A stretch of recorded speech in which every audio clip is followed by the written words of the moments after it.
Aloha, everyone.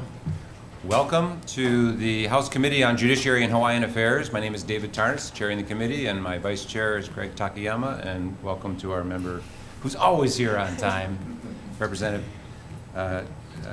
Souza. We have a number of bills that we want to consider today.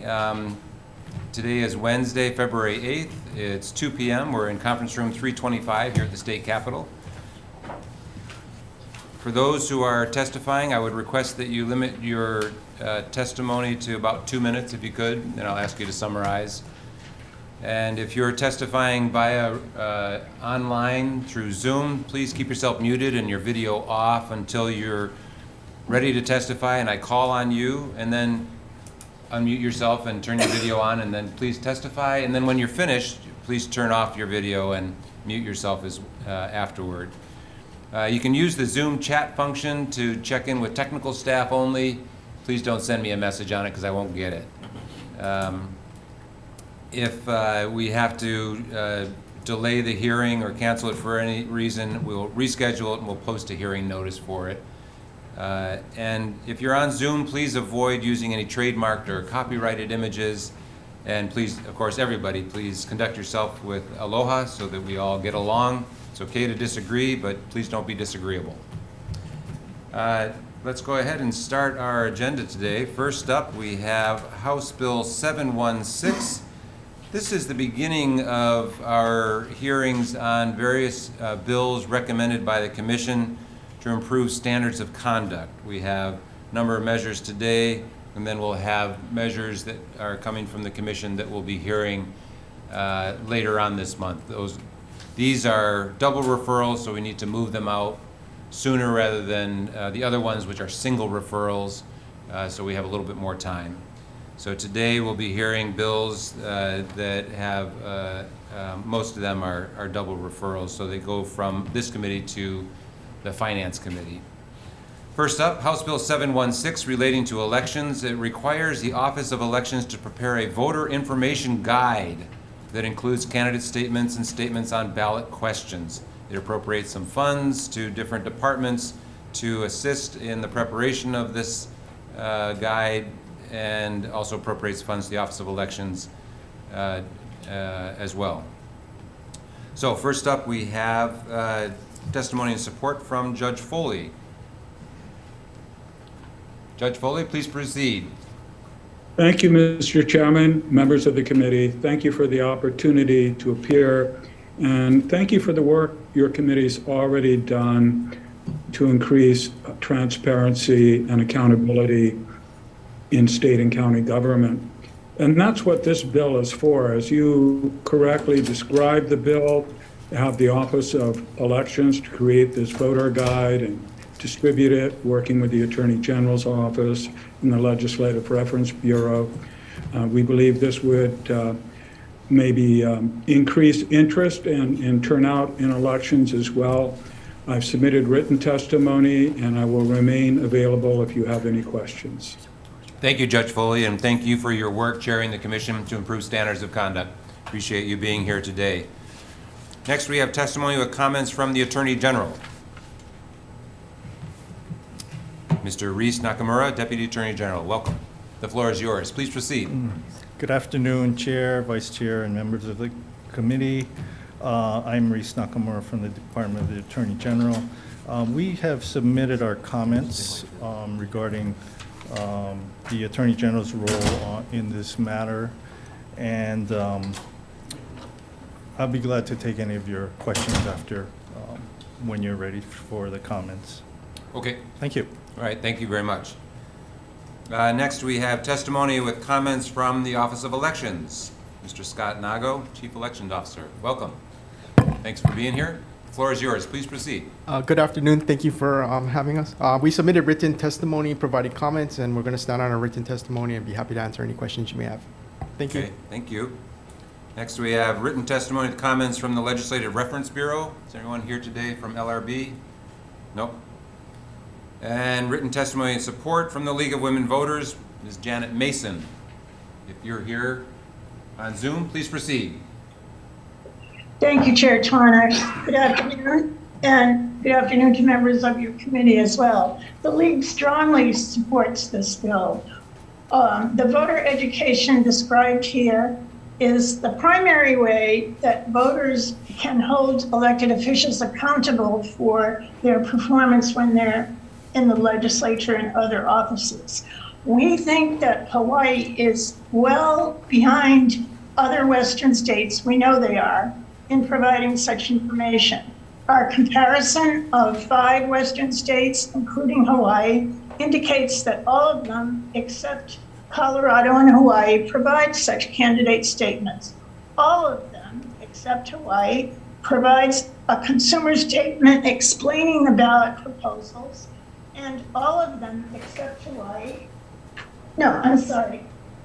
all of them except Hawaii provide a pro-con analysis of the ballot proposals. So we're strongly in favor of this bill. The state is not the only source currently that provides voter education. The League has tried to do this, and certainly the media contributes as well. But we have reached a point where such efforts cannot be sustained statewide for every office. Voters need objective information about the candidates and an easy way to compare one candidate to the other.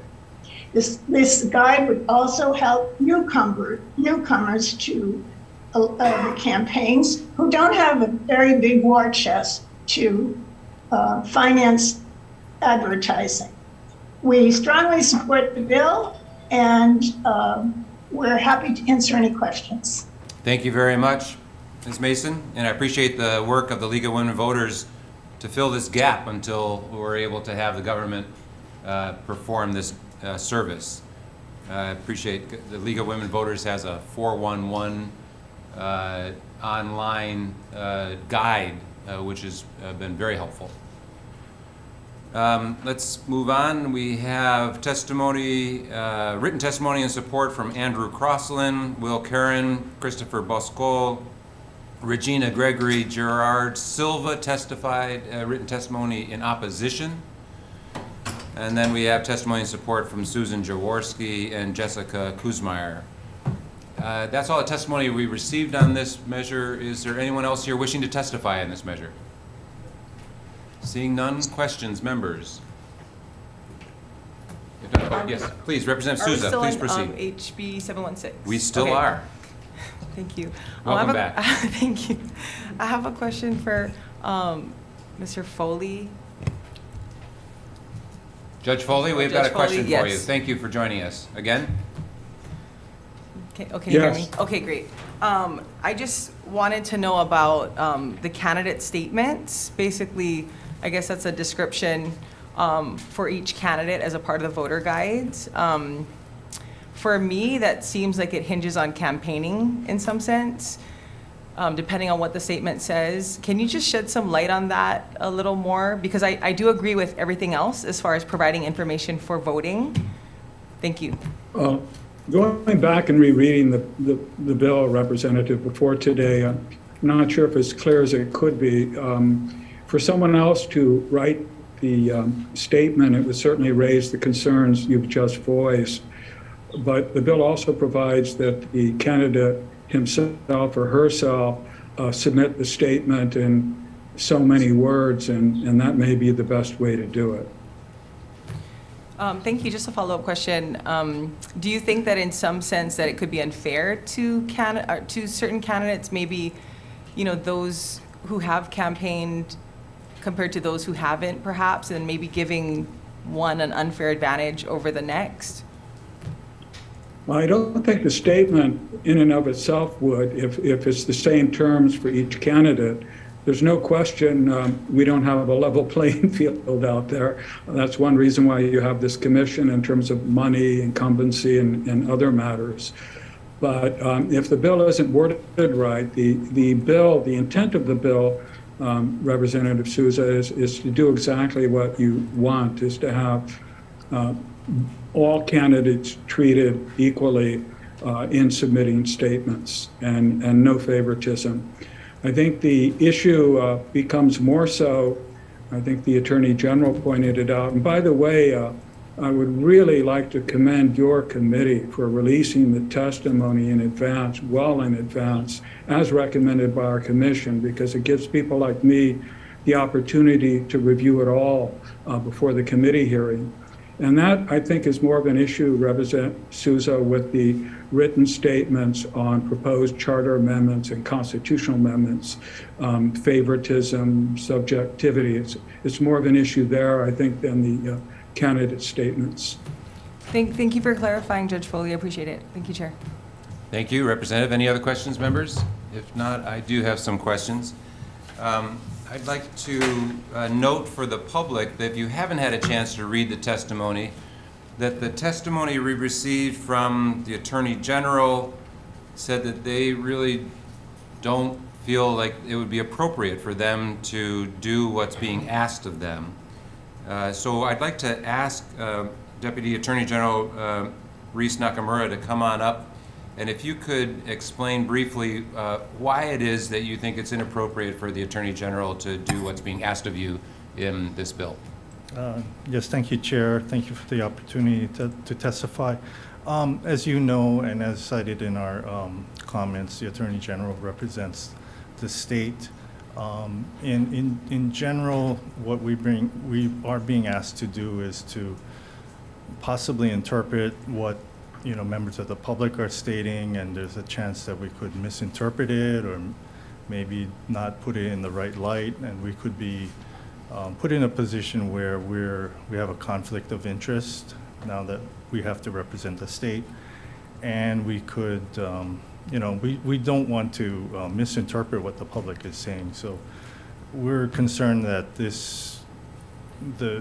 requirements being put upon the department might not result in what we may be trying to achieve through the voter guide. So that's basically what we're concerned about. I noticed LRB also submitted some comments, and they seem to have some similar concerns. We would be working with LRB, and it just seems unclear how we would be able to achieve what you may be trying to achieve through this bill. We also note that we are aware of the cases that were cited in the LRB testimony. We had reviewed them as well, and we're concerned about those too. But those were cases that arose and directly affected LRB. So it's probably the best that it came through their testimony, which it did. So, Okay. Do you have any? I'd be glad to answer any other questions you have. Thank you. Not right now, thank you very much, Okay. but I do want to mention next, and I'll be asking Mr. Nago to come on up, if you would, please. Thank you. Office of Elections, if I could ask a question, and I want to note before I ask my question, emphasizing what Deputy Attorney General Nakamura just said, that the testimony from the Legislative Reference Bureau also expresses serious concerns about the measure as it relates to the Bureau. And they go through in detail about why they think it would be difficult and for them to do what the measure requests of them to do. So it seems like the two agencies, the Attorney General and the Legislative Reference Bureau, are both saying it's really not best for us to do it. Could you give me some insight, Mr. Nago, as to how you think is the best way for us to proceed in light of the fact that the League of Women Voters pointed out that many other Western states have government-sponsored voter information pamphlet. Is there a way for, do you know how other states do this? Because I don't really want to reinvent the wheel here. So if we're talking just for questions and charter amendment questions, constitutional amendment and charter amendment questions, I believe the state of California allows, there's a deadline for voters to submit something that gets published, but it's not vetted by anybody. It's similar to a campaign with candidates. A candidate doesn't just put their name on the ballot, they also campaign. So questions the way I see it, questions are like candidates. There are people who are going to vote for it, and there are people who are going to vote against it. And to ask any one of those agencies to actually come up with the yeses and nos is kind of hard. I mean, ideally, you want the candidates or the proponents of the question to come up with why they should be voting yes or no, but to leave it to another agency such as LRB, who used to do it in the past up until I believe 2002, but would always get sued with their with what their meaning of a yes and a no vote was. So that's why I believe the law got changed so that they don't do that anymore. And how do other states handle the candidate statements? Do the candidates themselves submit the statement? Yes, so the candidates themselves submit the statement similar to, I believe it's like the Civil Beat website, as well as the Star Advertiser used to have one before, where candidates would just submit a statement and it would get published. So if LRB, Legislative Reference Bureau, and the Attorney General are not going to be involved, would you be able to, in your office, be able to generate the voter information pamphlet just on your own? So we would be able to generate the voter information pamphlet. What we wouldn't be able to do is give you the pros and cons for constitutional amendment questions or charter amendment questions. Well, mainly constitutional amendment questions. Right, because we would own, and so that's another, that begs the other question. But let me ask further questions about this.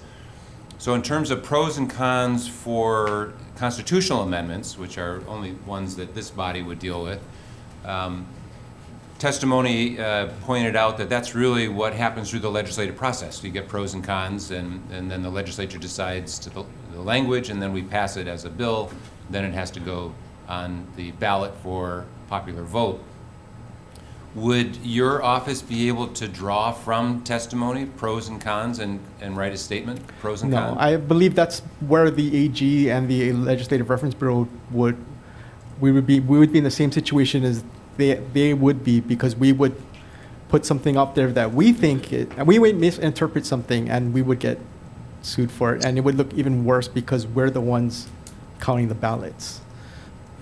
Okay, this quandary puts this committee in a challenging situation to decide how to proceed. But let me ask a question which was also brought up in testimony. What about the county charter amendments? Now, that's what's also being contemplated in here. How would you think would be the best way to approach county charter amendments, which would also be looking for pros and cons? It would be similar to the constitutional amendment? Would be similar to constitutional amendment, where the council staff or council services staff would do something like that. Or if it's a charter commission, the commission, I know in previous charter commissions, the commission itself would put out pros and cons, but charter commissions aren't the only way charter amendment questions get on the ballot. Okay.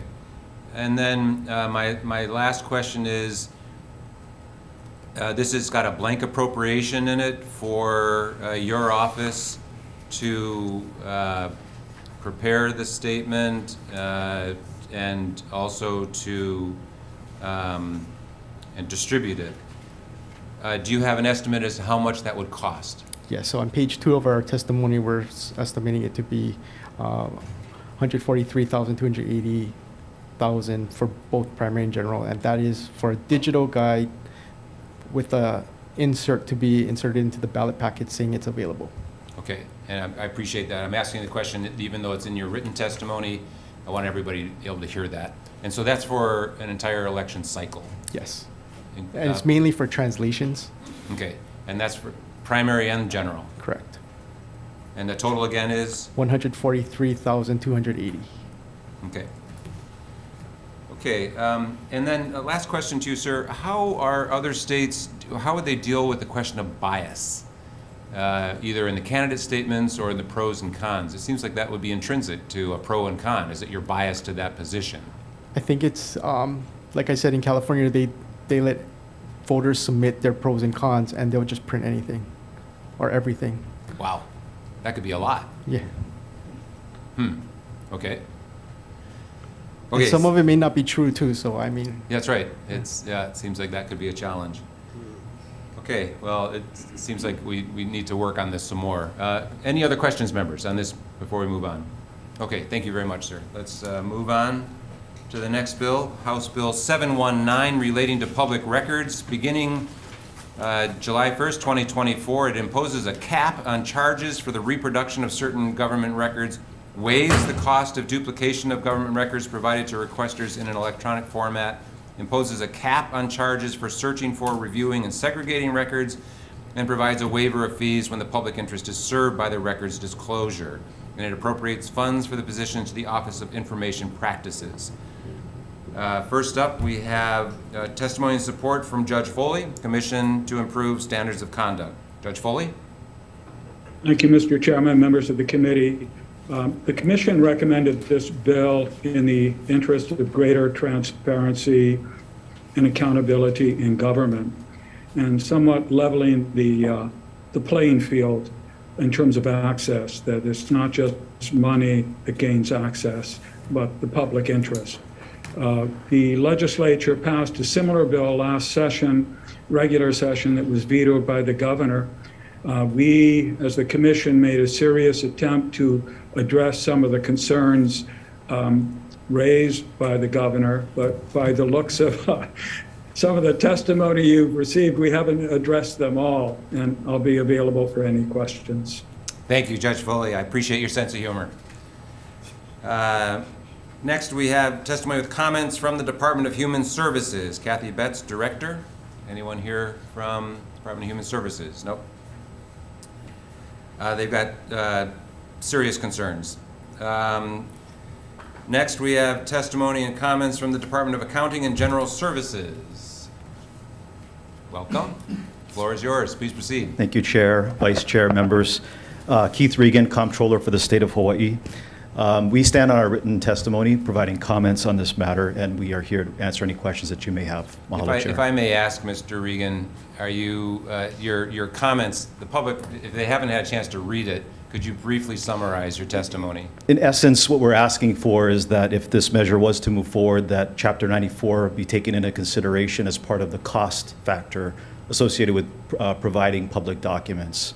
We have our state archivist who's here, Dr. Jansen, to answer some additional questions that you may have.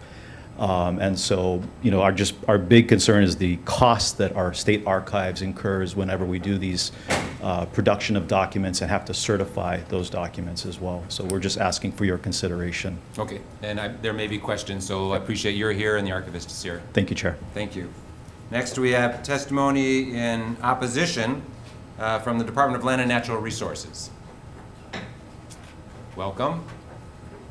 Aloha, Chair, Vice Chair Pu'aiu for the Department of Land and Natural Resources. We stand on our written testimony in opposition, noting our concerns about the search, review, and segregation, and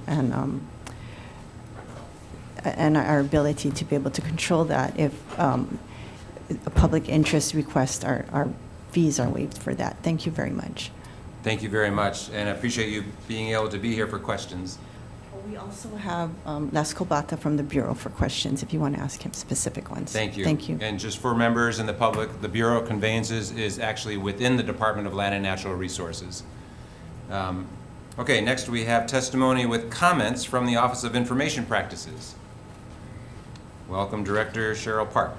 Thank you, Chair, members of the committee. I want to start by saying that OIP's role is to be an impartial, neutral entity, and we don't advocate for one side or the other. We have provided you with extensive comments pointing out all of the various not all of them, but many of the various considerations that we have identified as a result of this bill. We were not on the Commission to Improve Standards of Conduct and did not have any direct input into this bill. Our testimony is based on objective data that we've collected over many years on our UIPA record request log that all state and county agencies submit to OIP, and we summarize them in annual reports that are posted on our website. And the data from last year shows that 85 to 90% almost of all completed requests were provided at no cost to the requesters. So most people are getting their records on time, in fact, within 8 workdays, and without paying for anything. If there are fees and costs, they're mainly being paid by for-profit entities and not by individual requesters. OIP's rules are very different from the FOIA, or Federal Freedom of Information Act rules that is being proposed in part in this bill. And it would, one of the problems that we have with the public interest waiver that they're suggesting is that it would actually operate to make all fees waived for nonprofit entities, not for-profit commercial media requesters. And there's a lot more, but I can answer your questions if you have them. Thank you. Thank you. I appreciate that. Yes, that you have extensive testimony here. But I would summarize it probably just by saying you really are in opposition to this measure. No, we're providing comments. Ah, And we like the money. so We want the positions. the director, those who couldn't hear, she said, well, they're not really opposition, but they're providing comments, but she supports getting the appropriation that is in the bill and the positions that are in the bill. So just for those who might not have heard her, that's what her statement was. Okay, let's move on. Thank you very much. That was Office of Information Practices. Next we have testimony with comments from the State of Hawaii Employees Retirement System. If there's nobody here, so we have testimony from them in writing. And next we have testimony in opposition from the City and County of Honolulu.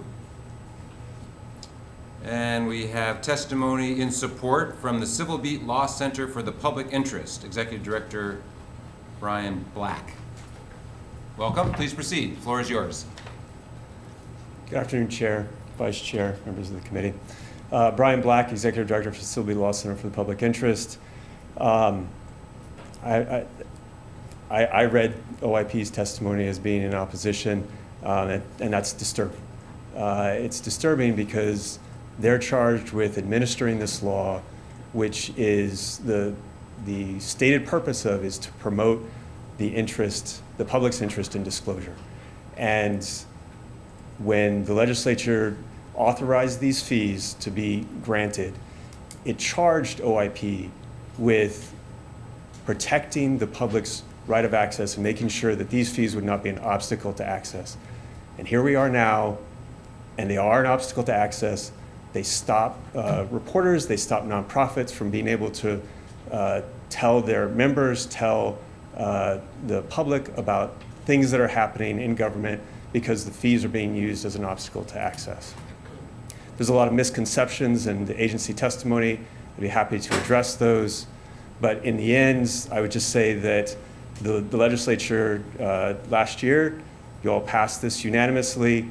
The Foley Commission examined this extensively, examined this issue in the interim, and there were concerns expressed by some of the members of that commission that are representing government, and we were able to work through them, and this was a proposal that was unanimously supported by the commission, and the governor has embraced the concept behind this provision. So if there are any questions, I'd be happy to answer. Thank you very much.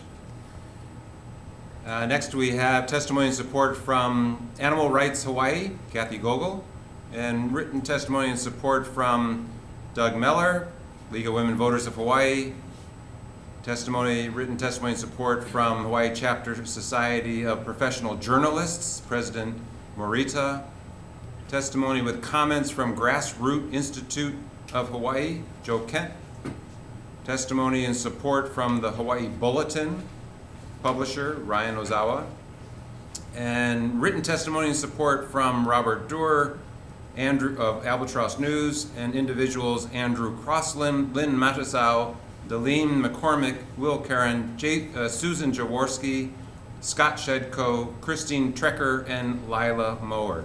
That's all the testimony we received on this measure. Is there anyone else here wishing to testify on House Bill 719? If not, members, questions? Any questions? I'd like to have a question of Ms. Park, Office of Information Practices.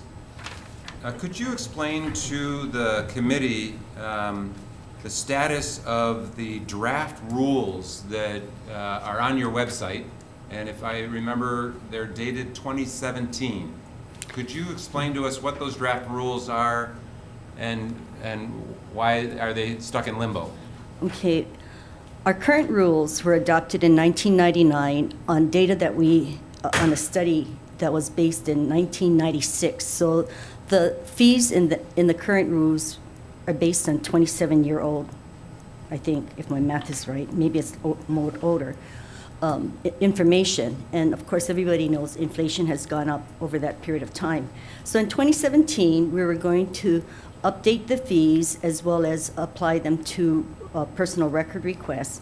But we use the objective data that we have based on the log reports at that time, and we can update it again if necessary.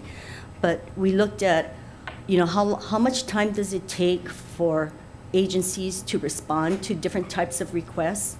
And we set the fees, even though they were going to be tripled. We also included a $400 fee waiver that would apply to anybody, so that by our estimates, that $400 fee waiver would have allowed a requester to make approximately 5 typical requests, 13 personal record requests, or 1 complex record request to an agency in a year. We had actually provided a PowerPoint presentation and asked for public comments. We did a survey, and we put the survey results on our website. Then we provided, before we could go forward, we had to get the AG's approval. That we submitted, so we submitted our draft rules to them in 2017.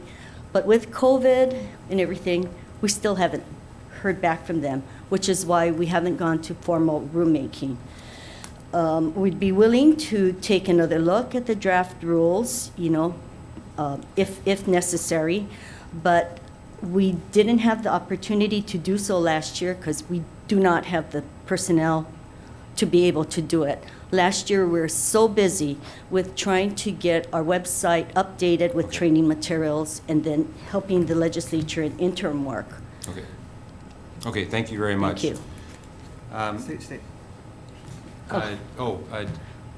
I will yield to Representative Ganadin before I ask any further questions. Go ahead. Representative Ganadin. Bring that microphone right up to you so everyone hears Every it. day. Thank you so much, Director. How much would it cost to just waive the fees entirely? I don't know what it would cost in today's dollars in terms of what the real costs are to the agencies, because our costs that we permit are so old. They're really outdated. And they don't cover all of the costs that the agencies incur in responding to these record requests. And I can tell you too that if we were to go with what FOIA is doing, I'm not sure how much Excuse more me, it's could you gonna explain cost. what FOIA is? I really try to yeah, get people okay. not to use jargon. FOIA is the Federal Freedom of Information Act, and this bill would incorporate some, but not all, of the public interest waiver that's in FOIA. And I don't know to what extent you're going to have to make other changes to make that work in Hawaii, because we do not have the same fee structure in Hawaii. And I just point out that FOIA record requests have taken years for agencies to respond, not just 8 working days like we do in Hawaii. Go ahead, Representative Gannon. I'm surprised that we just don't follow the FOIA, the federal legislation. Is there a process by which the office can determine the reasonableness of a request? Not so much the content of it and limiting the content of it, but the reasonableness of the size of it. We leave that to the agencies because it depends on what the request is. And the agencies can work with the requester to narrow it down to what they have available and what they would be able to do within a reasonable period of time. And if it takes longer, then the agencies can do it in increments over the course of time. But we don't get involved until it comes as an appeal, and then we have to see, well, is this reasonable? But we don't set that. There's no way for us to set a uniform standard for all agencies because it depends on the record request. Okay, thank you. Thank you. Thank you very much. A couple questions more for Department of Land and Natural Resources next, please. Thank you, Pua, for being here. Your testimony is clearly in opposition. And could you briefly explain your opposition? Because it looks like it covers a number of things, from cost to the amount of effort, and you refer to fishing expedition requests that you have problems with. Could you briefly describe that? Our main concern, we would like to charge more than 25 cents for a copy because that's not today's cost. But our main concern is with segregation review and I always forget the third word. Anyway, when somebody asks for a request and we have to go through a whole bunch of documents to get that for them. And so I gave you guys an example. That's an example of a fishing request where we were asked for, I think, section 6042, all the burial council notes and all of something else. It was a huge request which went to the State Historic Preservation Division. And they estimated that it would have costed them $50,000 to do that. They estimated that in time, and my example doesn't give you the amount of time. We are more concerned with the amount of time that would take and whether or not our staff have the time to do that. So an agency like SHPD, which is already backlogged, would have a very hard time meeting that request. They asked the requester to come back with something more reasonable, and the requester has not come back with a different and more narrow request. To be honest, most of the requests that we get are not like that. We are really concerned about these, what we call fishing requests, where they're looking through a whole bunch of documents to see if they can so-called catch something. If it's narrow and it comes in, like she said, it's often free. When it's a fishing request like this, it is very hard for us to divert staff to do it. And we don't see anything in the bill that allows us to clearly, with the waiver, to clearly kind of limit that. And cost is a really good way to say, well, this is going to cost you $50,000, and then the person will say, okay, well, I'll think about that. Okay. So that's our main concern. Okay. Les has little bit different issues. But Thank you very much, Ms. Ayu. I'm going to ask Les Kobata from Bureau of Conveyances to come up, and if you could explain to us what your concern is with this bill. Yeah, happy to. Thank you, Chair, Vice Chair, members of the committee. The Bureau, just by nature, we are public records. And I know when the bill came up previously, in previous iterations, we felt very strongly that there would be a misperception between the type of documents that are available through the Bureau as opposed to what the bill is trying to achieve. We're all for transparency, accountability, information that people can use to make government decisions, right, which is what is being quoted in the bill. We're all for that, although, it's a public document that is easily accessible. We're trying to make it even easily accessible by digitizing everything that we have in our department. So we've started in 2015, and we think we've done a pretty good job. We're not completed yet, where anybody can go online or walk into our office and have access to basically all the records that we have. I would differentiate for our office, right? If somebody had a government record request, which would have been an example for the Bureau, needed a copy of the RFP that we issued because they wanted to see what we asked for, what we paid for something, and so there was a government request, a government record request for that. That we understand, and that we fulfilled, whenever we've been presented with that. But to misrepresent our public documents as government records that are easily accessible and can meet, I think, all the requirements that the bill is asking for a fee, granted, for cost recovery and other aspects, we think that it may be appropriate to exempt the Bureau, primarily, again, because of our primary goal, our primary purpose for being out there, and that is to, again, provide public information and accessibility to that. Okay. All right. Thanks for that explanation. Thank you. And finally, I'd like to ask Judge Foley, or if you want to yield to Mr. Black to describe how did the Commission to Improve Standards of Conduct go, how did they work to address the concerns that were in the governor's veto of Senate Bill 3252? If you could explain to the committee what process you went through to make sure that this bill addresses the concerns brought up in the governor's veto, that would be great. Judge Foley? Okay, and Mr. Black can follow up because he's part of my comment. We did have Ms. Park and Mr. Black both appear before our commission at the same time. And one of the issues was the bill, Senate Bill 3252, Senate Draft 2, House Draft 2, Conference Draft 1. That was before us, and we discussed it and how to address the concerns. We later discussed it with some agencies, apparently not the agencies testifying before you today. And I had my Robert Harris, my Ethics Commission chair, take the lead on that, so I'm not absolutely clear what all agencies, but I don't think there's any question, though, Mr. Chairman, that there are concerns that will never be fully addressed in terms of taking time and the costs.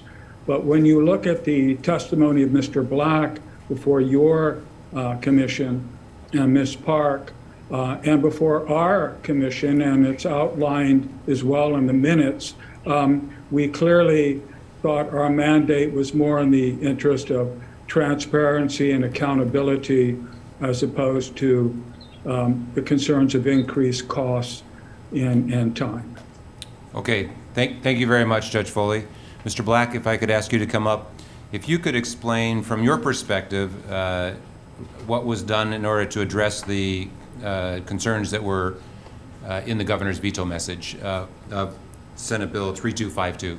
Sure, and I think I do recall that I believe DLNR may have submitted comments to the commission, and that was part of the discussion as well. This idea about fishing expeditions and about anybody sort of coming in and making requests, and then that would be a public interest request. The discussions about that, and there was language added to the preamble, and to make it clear that the standards that are being applied here, it's not a simple question of, oh, do we think that it's a request in the public interest? There's actually a series of factors that are incorporated by using the standard of the federal law that limit the types of requesters that qualify as in the public interest.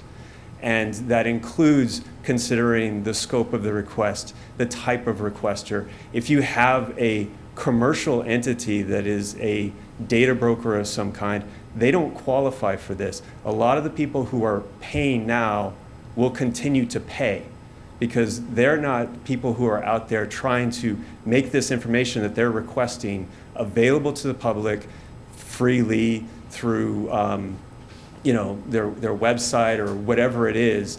So it really is a very focused, and we have a similar standard now, and the number of requesters that qualify under that standard currently, when you look at the data, it's 5% or less. There's very few requesters that are going to qualify for this type of waiver for search, review, and segregation fees. And in addition to that, the fishing expedition concern that was, again, discussed with the commission is addressed by the fact that there are existing rules in place that provide, and they were alluded to, that provide that if an agency receives a request that is going to require a lot of time, then they don't have to drop everything and take up this public records request. They can accommodate that request as they have time to do it. They can do incremental disclosures every month for as long as it takes. And most requesters that are actual public interest requesters, they want timely disclosure. So they're going to work with the agency to narrow their requests. The exact type of dialogue that the agency is asking for, DLNR is referring to now, about let's reduce the request and get it down to something reasonable that's going to be produced in a timely manner, that will still happen. But the problem now is that agencies respond and they say, oh, this is going to cost $1,000. And the requesters, media outlets, they can't pay, or nonprofits, they can't pay $100 every time they make a request. So I think that's how it sort of gets addressed in the end. Okay. All right. Thank you, Mr. Black. Appreciate it. Okay. Thank you for that robust discussion. Ms. Park wants to say something. Come on up. If you could keep it very short. Okay, I compared Senate Bill 3252 to this bill. The only substantive change is that this bill now requires OIP to adopt rules under Section 92-21, which is a section we have no jurisdiction over. That's the copying section. So really, I don't know what they did to address the concerns that the agencies expressed in getting the veto last year. For me, we didn't ask for the veto because we wanted the funds and the money, Okay. the money, the positions. And Okay. also, when he's talking about the FOIA language in here, it applies to a very different setup under FOIA, which has 3 different ways of setting fees that we Okay. don't have. So you can't just plop it into the OIP rules and expect it to work seamlessly. It won't. Okay. You're going to get a lot of problems. Okay. Thank you for that explanation. Okay. I think we've had a good discussion on this. I appreciate everyone coming in and testifying. Thank you for your forbearance, members. Let's move on to House Bill 720, relating to partial public financing of elections. We heard a very similar bill, House Bill 95, on February 1st, and moved it out of committee to finance. But I want to open up testimony on HB 720. Judge Foley from the Commission to Improve Standards of Conduct, you have testimony in support. Please proceed. Thank you, Mr. Chairman. Yes, I testified in favor of House Bill 95 that passed out of your committee. This is essentially the same bill to increase funding, public financing of elections, minus the preamble we have in our bill.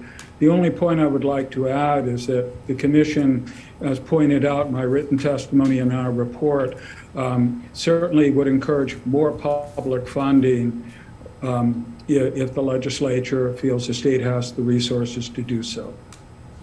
Thank you very much, Judge Foley. Next, we have testimony in support from the Campaign Spending Commission. Are you online, Mr. Cam? The floor is yours. Yes. Good afternoon, Chair Tarners and Vice Chair Takayama.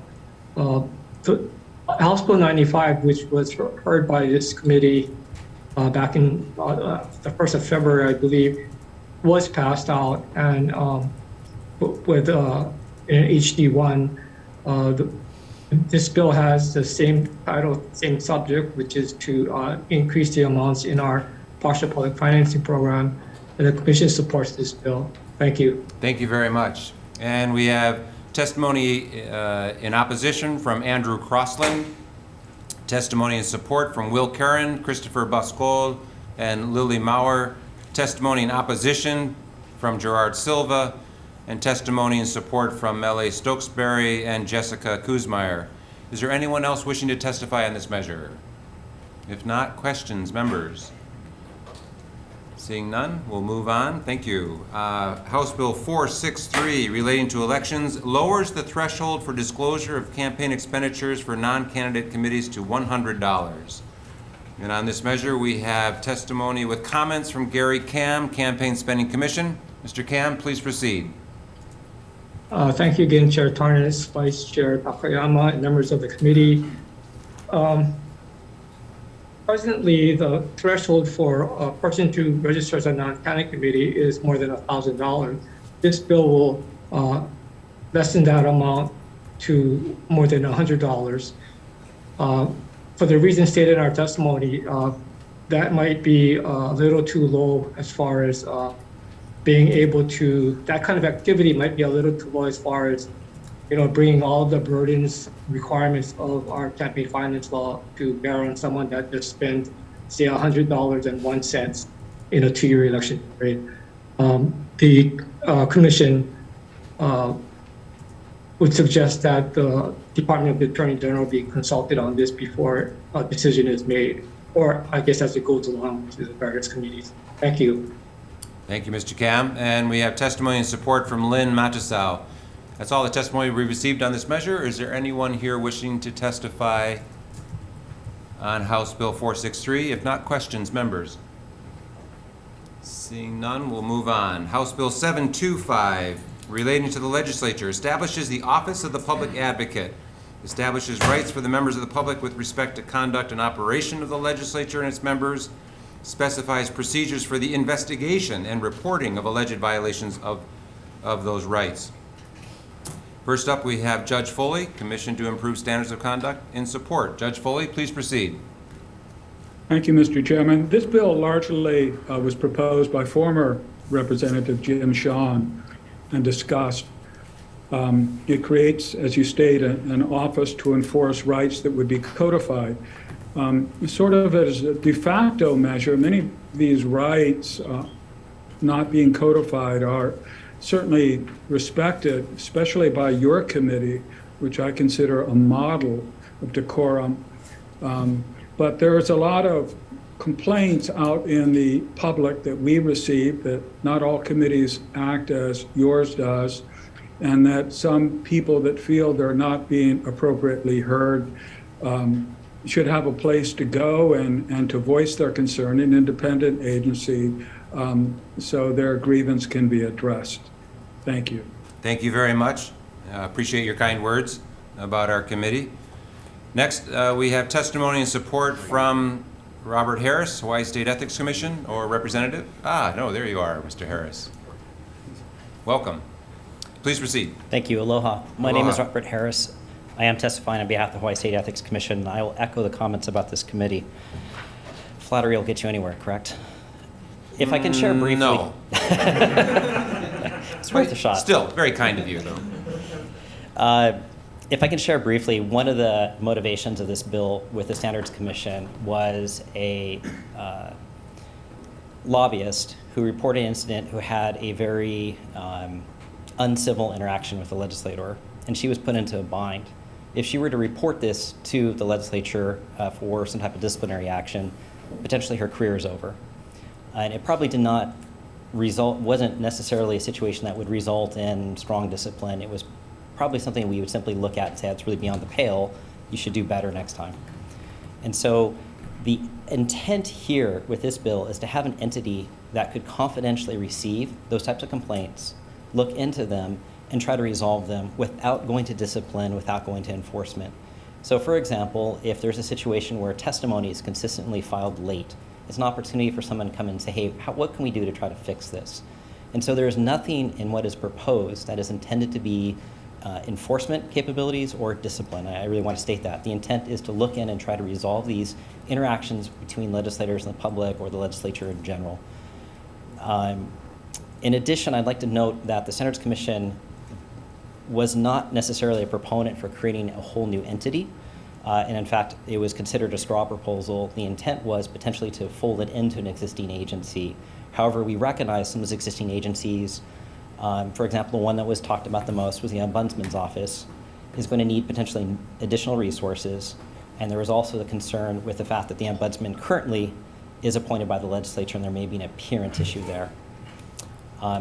I know my time's up. I'll just briefly state, we do support the idea of having an entity that can interact sort of in a facilitator model to be able to help resolve some of these concerns as they crop up, and we think that's a really something worth continuing the conversation on. Great. Thank you. Thank you very much, Mr. Harris. Next, we have testimony from the Attorney General. Mr. Michener, I think, is on Zoom. Oh, I'm here, Mr. Chair. Oh, you're here in person. Even better.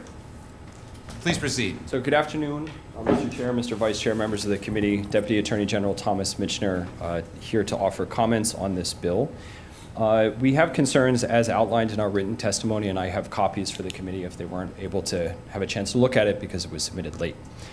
The chief concern is the potential to thwart criminal investigations. If the Office of the Public Advocate is looking into a complaint, their investigation could tip off the subject of a criminal investigation, which could allow the subject to destroy evidence, influence witnesses, or otherwise cover their tracks. Then, if the evidence was destroyed, the secrecy provisions of this bill would prevent any useful information from being shared with law enforcement. Law enforcement would be also foreclosed from independently seeking testimony from the public advocate or the staff, for example, via grand jury because of the secrecy provisions. So if a criminal investigation was compromised, law enforcement couldn't get any information from the office to try to advance the investigation. And also because of the secrecy provisions, law enforcement wouldn't even know if an investigation was going on, which would give the subject of the investigation even more time to try to conceal their actions. So criminal investigations would be stymied, and law enforcement would not be able to get information from the office. If a criminal case was initiated, however, it's likely that a defendant could compel information from the office because of constitutional rights that defendants have to get information to support their defense. So particularly if a witness gave a statement to the office that indicated that the suspect didn't act criminally, or if the statement was inconsistent with another statement given to law enforcement. So a law enforcement entity, on the one hand, would not be able to get information from the office, while a defendant potentially could. So from the perspective of criminal investigations and prosecution, the Office of Investigations, no matter how well-intentioned, could seriously compromise law enforcement's work. As noted by other testifiers, this came out of the Commission to improve the standards of conduct, and per the Commission's final report dated December 1st, 2022, the bill was offered as, quote, an aspirational starting point for how the public and legislators can best engage with each other in a respectful and transparent manner during the legislative process, unquote. The goals of the bill are good, but this bill, because it's only a starting point, isn't really able to advance those goals. And of greater concern, the office could interfere with criminal investigations. Thank you for allowing our comments. I'll be here for questions. Actually, if you would please continue about your constitutional concerns that you list in your testimony, fourth, I think. Yes. So the main one is that the office would have the power to subpoena people to come testify, offer documents, things like that. Because of the potential subjects of the investigations, it would be legislators, and the Hawaii Constitution prevents legislators from being called before any other tribunal to answer for basically anything that they did as a legislator. So if that's the case, a legislator couldn't be brought before them, and the bill requires that the subject of an investigation be consulted if the report is going to be critical of that subject. So, i.e., if a legislator was the subject and it was going to be unkind or critical of that legislator, they would consult with the legislator. And they really wouldn't be able to unless the legislator agreed to talk to them, because they can't be called before a tribunal because of the Constitution. The other is that, perhaps not violating the letter of the constitutional provision, but the spirit is that each house of the legislature has the power to discipline its members, and that's where it lies. It doesn't lie with any other organization. So that would seem to violate that provision as well. Thank you, Mr. Michener. Deputy Attorney General Michener. Thank you. Next, we have testimony in support from Douglas Meller, League of Women Voters of Hawaii. Testimony in support from William Bagasal, Democratic Party of Hawaii. Testimony in support from Gary Hooser, Pono Hawaii Initiative. Testimony in support from individuals Cheryl B., Lynn Matasau, John Naylor, Mark Horn, Andrea Nandusker, and a whole long list of other ones in support. 40 people sending testimony in support and one in opposition. There being no further testimony before us today, is there anyone else here wishing to testify on this measure? If not, questions, members? I think I got from Mr. Michener the gist of his testimony. That maybe one question, Mr. Michener. So the power to discipline its members and determine its rules lies with the legislature and no other entity. It seems to me that a public advocate in an agency would be in direct conflict with that constitutional provision. Is that accurate? Insofar as it would be disciplining and everything. Now, it seems that really the final product of an investigation is just going to be a report with recommendations. And then it would be presumably up to the head of the respective chamber to decide what to do with that information. So that's why I said that it doesn't necessarily violate the letter of the constitutional provision, but the spirit that it's up to you folks to discipline yourselves for things that happen as a legislator. So, and then the clear violation of the, or contravention of the Hawaii Constitution is that the bill seems to provide the public advocate with the power to subpoena, and that would be in direct contravention to the Hawaii Constitution. If they attempted to subpoena a legislator, and Yes. if they tried to subpoena a legislator who was the subject of a critical report, then they're supposed to consult with the person, and if they tried to do that via subpoena, then that would contravene that provision. Yeah, okay. Okay, thanks for that further explanation. Thank you. Any other questions, members? If not, we'll move on. Thanks very much, Mr. Mishner. Let's move on to the next measure, House Bill 728, making an appropriation to the county ethics, provide grant and aid to several counties' boards of ethics. For the public and members of the public who are here, this committee had a hearing on House Bill 134, which is substantially the same, and we passed it out with a House Draft 1, moving on to finance. So with that in mind, let's go ahead and have testimony on this. 728, first up, testimony and support from Judge Foley. Judge Foley, please proceed. Yes, Mr. Chairman, thank you. Yes, we did testify in favor of House Bill 134, which is substantially the same as this bill, minus the preamble. So this bill may be unnecessary. Thank you. Thank you, Judge Foley. Next, we have testimony and support from the Hawaii State Ethics Commission, Mr. Robert Harris.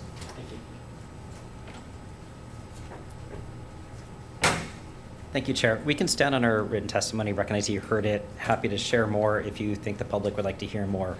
Otherwise, just be available for questions. Okay, thanks very much. And testimony and support from Lynn Matasau and Will Karen, testimony in opposition from Gerard Silva, and testimony and support from Jessica Kuzmar. Is there anyone else here wishing to testify in this measure? If not, questions, members. We've already covered this with our consideration of House Bill 134, so I think we'll move on. Thanks very much. Next, we have House Bill 796, proposing amendments to the Constitution to establish legislative term limits, prohibiting a person from serving as a member of the legislature for more than 16 years during the person's lifetime. First up, we have testimony and support from Judge Foley. Judge Foley, please proceed. Thank you, Mr. Chairman. I think we've maybe come up with a proposal that can dissatisfy a whole bunch of people. It's somewhat of a compromise. There's good arguments for and against term limits. The commission recognized that. They split 4-3 on this proposal. Many that want term limits think 8 years is sufficient, and there's others that don't feel there's necessary because there has been a good turnover in both the state and the House in the last 10 years, as we pointed out in our report. So what we are recommending that it be put up to the voters. The public, we feel, wants term limits. They feel it would help address corruption, rightfully or wrongfully, provide for fresh ideas with a turnover. So rather than the 8 or the none, we came up with a compromise of 16 years. Thank you, Mr. Chairman. Thank you, Judge Foley. Next, we have testimony and support from Gary Hooser, the organization Pono Hawaii Initiative. Testimony in opposition from Janet Mason, League of Women Voters. Is Janet Mason on Zoom?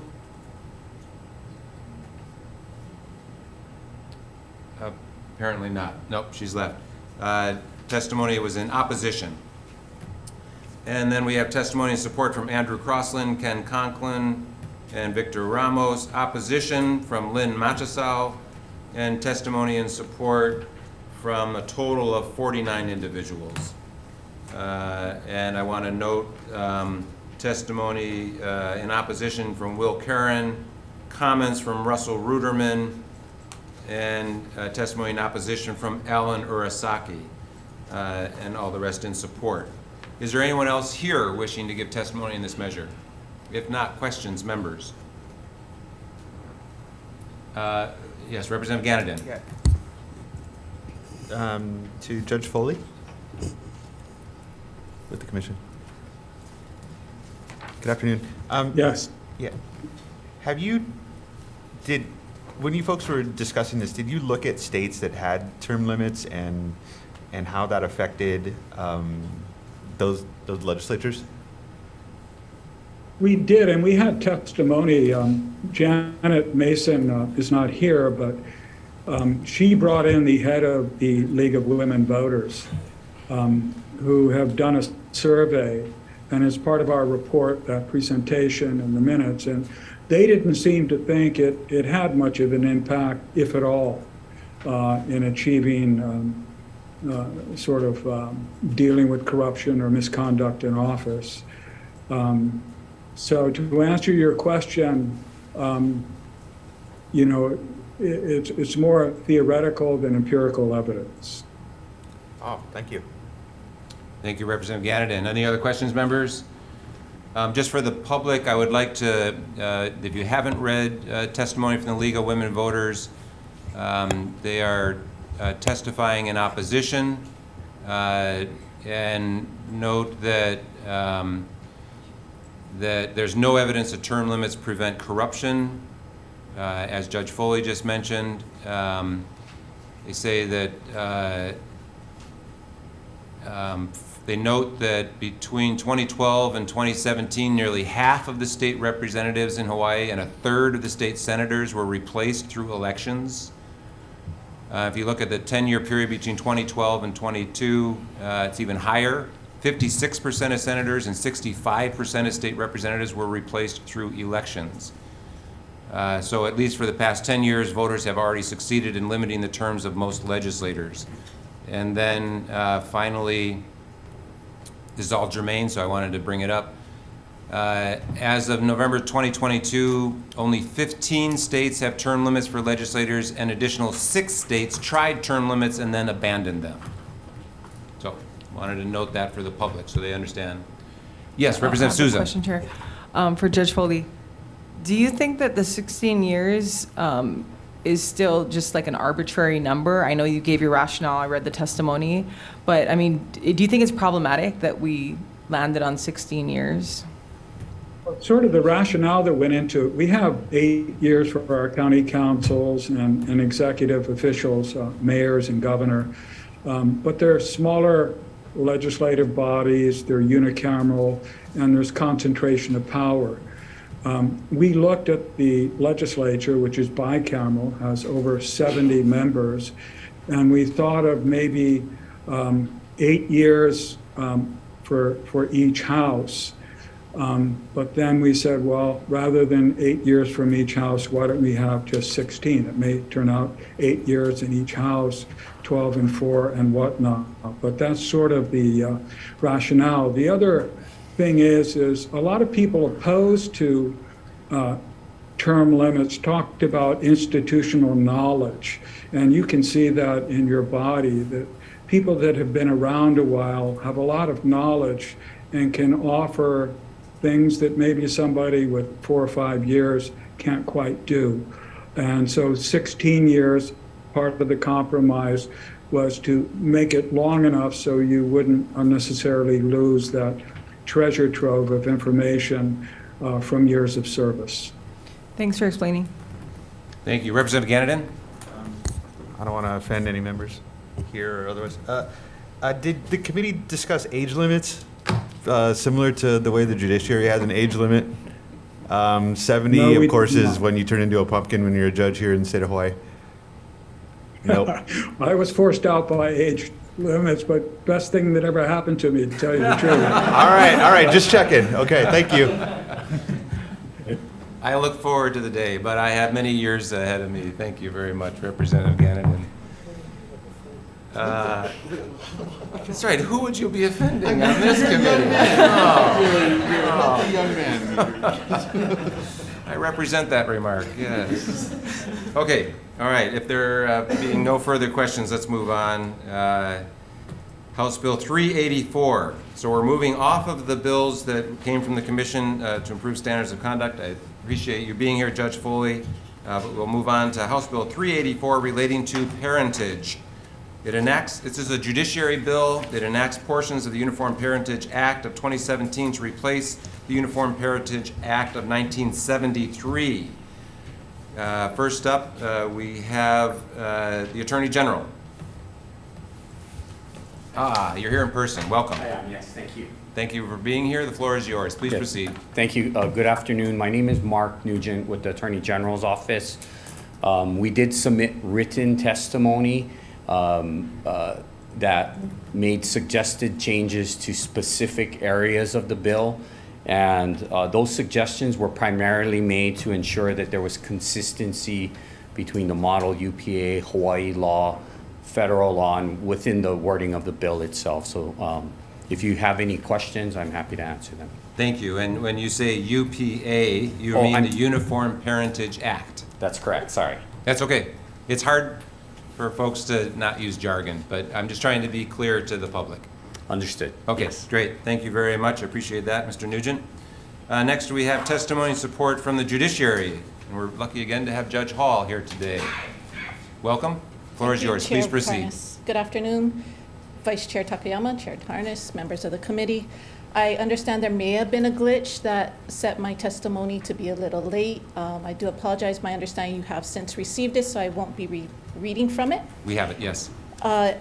I just want to point out that we do strongly support this bill, and I have reviewed the testimony by the Attorney General's office. I am agreeable with the amendments that they have set out in their testimony. I will make one caveat, though. I would prefer if Section 66 would remain in place, and I would like to give two examples why. One example we do actually see now is when we have a de facto father that raised a child most of their life and their relationship with the mother ends. We do see situations where the mother will bring in the biological father to create a custody case in which we are then required to choose between the fathers as to what would be in the child's best interest, when in reality it may be in the child's best interest to have both fathers in their life. Another situation is that by amending this bill to be gender neutral would be for same-sex couples who have a donor involved, and for that donor they wish the donor to be part of that child's life. By having this provision in there, that would also allow for that, not limiting us to only two parents. With regards to some of the other testimony in opposition, some of the individual testimony that I reviewed, it does seem that they may be referring to a prior version that was submitted last year, which did include surrogacy and assisted reproduction. We have since removed those provisions in the hope of passing this portion this year. And I'm available for any questions. Thank you very much for that very helpful explanation of your testimony. Next, we have testimony and support from Elizabeth Kent, Hawaii Commission to Promote Uniform Laws. Thank you for hearing this important bill. I stand on my testimony in strong support of this bill, and I'm sorry I missed a typo in my testimony. Thank you.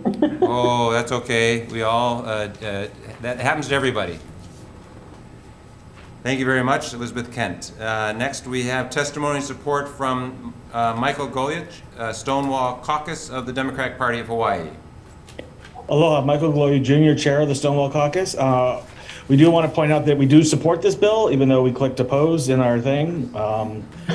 We do also would like to, so you're not alone, Ms. Kent, in making mistakes. So, as well as that this bill will help, as was pointed out by a previous testifier, help same-sex couples, but not just same-sex couples, also couples that don't adhere to the gender binary by going to a gender-neutral language, and that's what we really appreciate this. We do also want to point out this isn't the end-all be-all, that we will be coming back, hopefully at another session, to help with our to help clean up some of the law around when it comes to same-sex couples and those that do not adhere to the gender binary. So we encourage you to pass this law, and we look forward to coming back and talking to you later at another later date about other issues. Mahalo. Thank you. Next, we have testimony and support from Mihoko Ito. Must have lost her. She was here earlier. With the Hawaii Women's Lawyers in support. Next, we have testimony with comments from Wendy Kramer, and then testimony in opposition from Doreen Akamine, Gerard Silva, Mark Shapiro, Jay Takane, and Kay McLone. And I appreciate Judge Hall commenting on that Is Kay McLone on Zoom? Yes, I am. Oh, please, go ahead the floor is yours. Please proceed. Okay, thank you. Thank you so much for this opportunity to testify. My big question is that can we find a solution that meets the needs of parents, but also really pays attention to the needs of the child? It seems to me from this legislation that it's not necessarily stated, but that the children, the babies that would be affected by these parentage procedures are often children that have been created through assisted reproduction or are being raised by families where they're not genetically related to one or both parents. And there doesn't seem to be any effort or substantial effort to record the origins of the child's birth and their genetic history, and preserve that, and to provide any mechanism for the child to have access. And that's really important. There's a lot of literature from adoption, children that were raised, people that were raised adopted, like myself. I know how profound it is not to know anything about your medical history or your ethnicity or your family connections. And also there's a growing literature and organizing by people that are donor conceived who have similar issues. They want to know, where they're, and of course, it's probably easy to relate to their need for medical information with the increasing importance of genetics. One of the things, this is a very complex issue, and one of the areas that makes it very complex is that a lot of the gametes used in assisted reproduction are anonymous. And so that's another issue to try to work through. But again, can we find a solution that takes care of the needs of these children, because they do need to know who they are, and there needs to be preservation of what's known about their origins. And there's various ways to document parentage. I don't know how my time, I'm sorry, I wasn't able to start my timer, so do I have another minute? Or? If you could summarize, that'd be great. Okay, yeah, so basically there's questions about whether a certificate of live birth is the right mechanism to continue to amend, or whether there should be a document of parentage. There's just a lot of issues. So I would hope that the other bill that's in the legislature right now, which is to resurrect the task force to look at these issues, that may be able to address some of these concerns. Thank you. Thank you very much. I appreciate that. Kay McLone. That's all the testimony we've received. Is there anyone else here wishing to testify on HB 384? If not, questions, members? I have a question for Judge.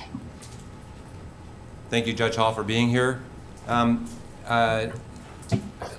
The last testifier brought up some of the concerns of those who have expressed opposition to this. How does this bill address those concerns?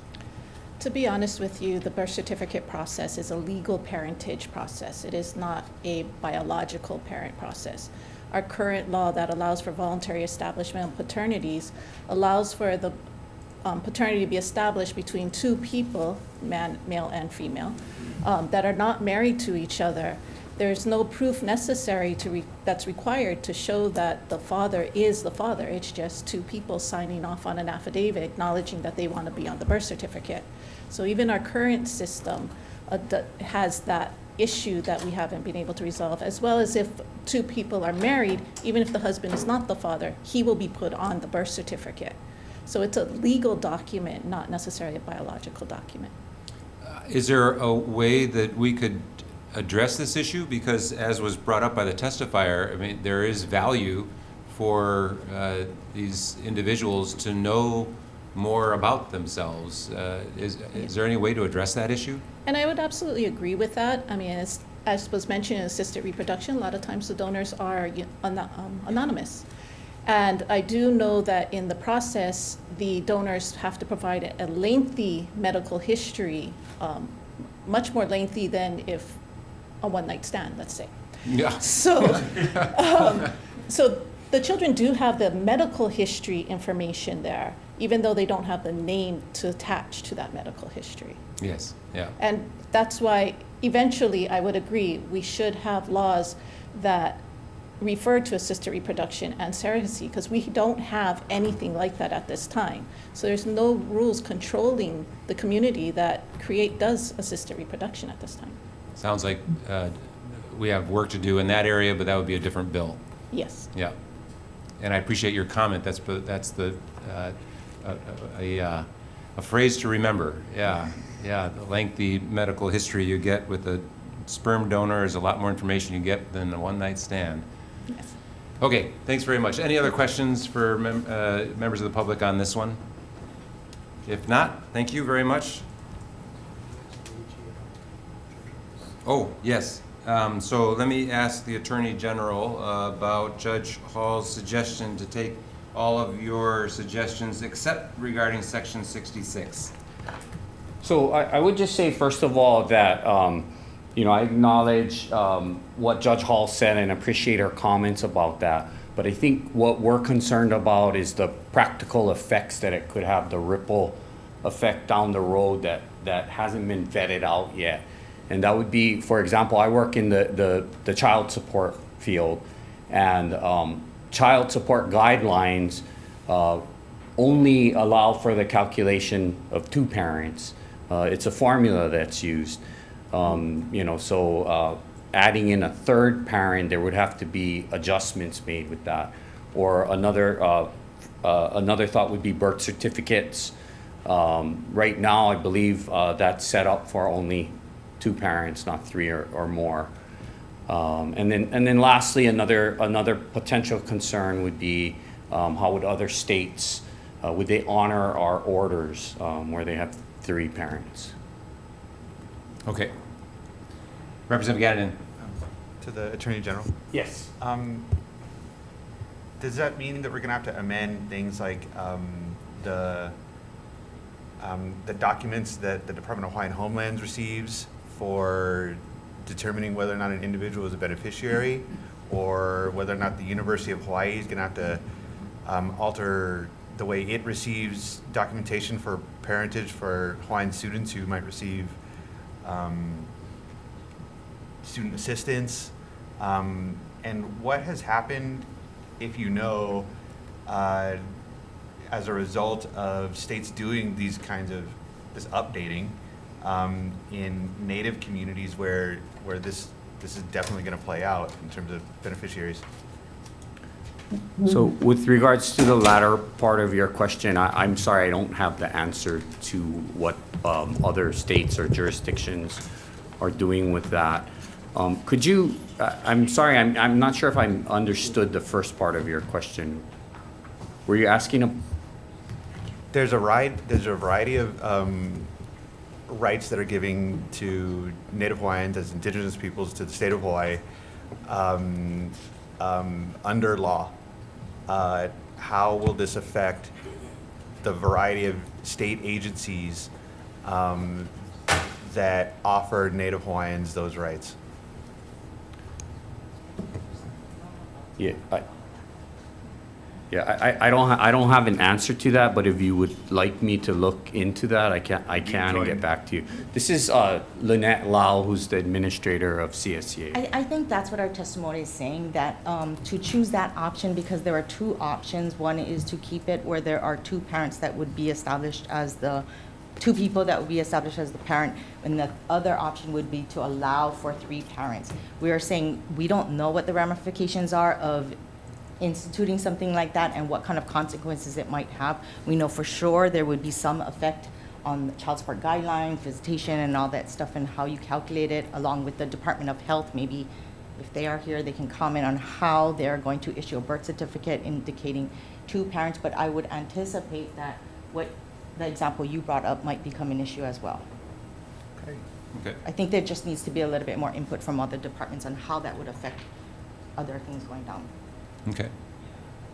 Okay. Any other questions, members? If not, thank you very much. This has been very educational. Appreciate it. Okay, let's move on to the next bill. House Bill 349, related to children, expands the original jurisdiction of family court to include proceedings for declaration of emancipation of minors. And it goes further detail in the description. First up, we have testimony with comments from the judiciary. from Senior Judge Matthew Viola? Not here. He is not here. We're just standing on our written testimony. Okay, thank you, Judge Hall, saying we'll stand on the written testimony. Testimony and support from Leah Santos, Opportunity Youth Action Hawaii. Testimony and support from Will Karen and Dara Carlin. Is there anyone else here wishing to testify on HB 349? If not, Chair? Oh, yes, please go ahead, Mr. Goyette. The Stonewall Caucus apologizes for our late testimony, but we want to be on the record that we totally support this legislation. And we do want to draw attention to the fact that currently the only way a minor can seek emancipation is if they have enough funds. That without emancipation, they do not have access to Section 8 housing, nor WIC or SNAP. And that this is desperately needed for those that are seeking to get out of abusive family relationships. So we thank you for hearing this bill, this important bill to protect our keiki. Mahalo. Thank you. If you'd like to submit written testimony, please do so quickly and we can include it as late testimony. Already done, sir. Oh, great. Excellent. Thank you. Okay. Anyone else wishing to testify on this measure? If not, questions, members? Seeing none, let's move on. House Bill 445, relating to child support, requires the Attorney General and Department of Human Services to convene a working group to examine the impacts, cost, and impediments of allowing child support payments to pass through to recipients of temporary assistance for needy families program funds. And then this working group needs to submit a joint report to the 2025 legislature. First up, we have testimony in support from Kathy Betts, Director, Department of Human Services, State of Hawaii. Good afternoon, Chair, Vice Chair, and members. My name is Scott Morishige. I'm the Administrator of the Benefit, Employment, and Support Services Division on behalf of DHS and our Director, Kathy Betts. The Department supports this measure and appreciates the comments or the amendments made by the prior committee. We'll stand on the remainder of our testimony, and I'm available for any questions. Thank you. Thank you very much, Scott. I'm glad to have you back in your new position. Next, we have testimony and support from Charlene Iboshi, Zonta Club of Hilo. Yes. Good afternoon, Chair, members of the committee. The Zonta Club and our whole network supports this bill. We request that there be consideration that this be turned into not just a study group, but an implementation group, and making it clear that it's our understanding that DHS, as well as the Child Support Enforcement Agency, would support it as long as the impediments are removed. And that would include, one, that they have a computer system, which my understanding is they're actually putting in place, and some research on whether or not the pass-through itself might jeopardize the SNAP, which is the food stamp benefits. So what we recommend be called implementation group. So it's a little stronger, and we stand on the rest of our testimony. We thank you for your consideration. I think everybody's in agreement. It's a good idea as long as there are no unintended consequences and it can be implemented. We ask that maybe there's a quick report to the legislature in 2024. This has been before this legislature at least 2 times before, and a similar testimony has been submitted by both departments. Thank you for considering this bill. Thank you. Thank you, Ms. Iboshi. Next, we have testimony with comments from Nicole Wu, Hawaii Children Action Network speaks. Anyone else here wishing to testify on this measure? If not, questions, members? Seeing none, we'll move on. House Bill 317, relating to youth fees and fines. This prohibits the assessment of any fines, fees, or court costs against a person who was adjudicated for an offense committed while the person was a minor under the age of 18 or against the person's parent or guardian. Limits court-ordered community service for minors to 72 hours and repeals the statewide curfew for minors. First up, we have Judge Park from the judiciary with comments. Judge Park is not here. We stand on our testimony as submitted in writing, but I did want to make a couple comments with regards to testimony that was submitted by Berkeley Law. We would request that House Bill 317 HD1 not be amended to add back the retroactivity provision that was removed. We would note that the retroactive activity provision in the initial version of the bill, which was Part 6, specifically required the court to vacate previous judgments. In fact, it said the court shall vacate all judgment, orders, agreements, or other legally enforceable encumbrances directing a person who was adjudicated for an offense committed during the person's minority or the person's parent or guardian to pay any fees, fines, or administrative costs. This is in direct line with the Plout case, and it is a reversal of a previous judgment.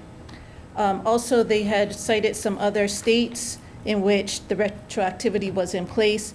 We weren't able to do a full research on it, but in our brief research, we did show that California Senate Bill 190 did have the retroactive provision stricken from it. And that's all we wanted to add. Thank you very much. Thank you very much for that information. Very helpful. Next, we have testimony and support from the Office of the Public Defender. Thank you for your patience. Thanks for being here. The floor is yours. Please proceed. Aloha, Chair Tarnas and members of the committee. The Office of the Public Defender does support this bill.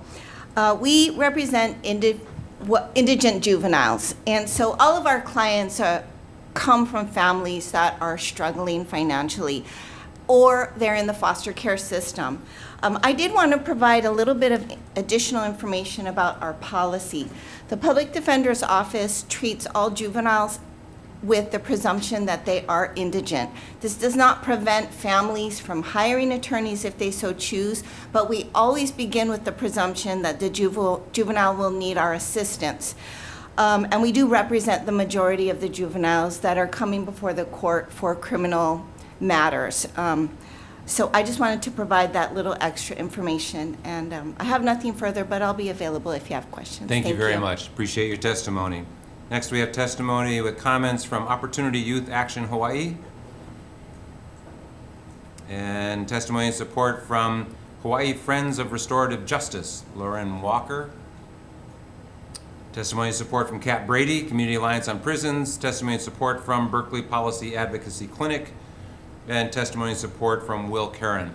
Is there anyone else here wishing to testify on HB 317? If not, questions, members? Representative Ganadin, please proceed. I think I got it with the Judicial Office of the Public Defender.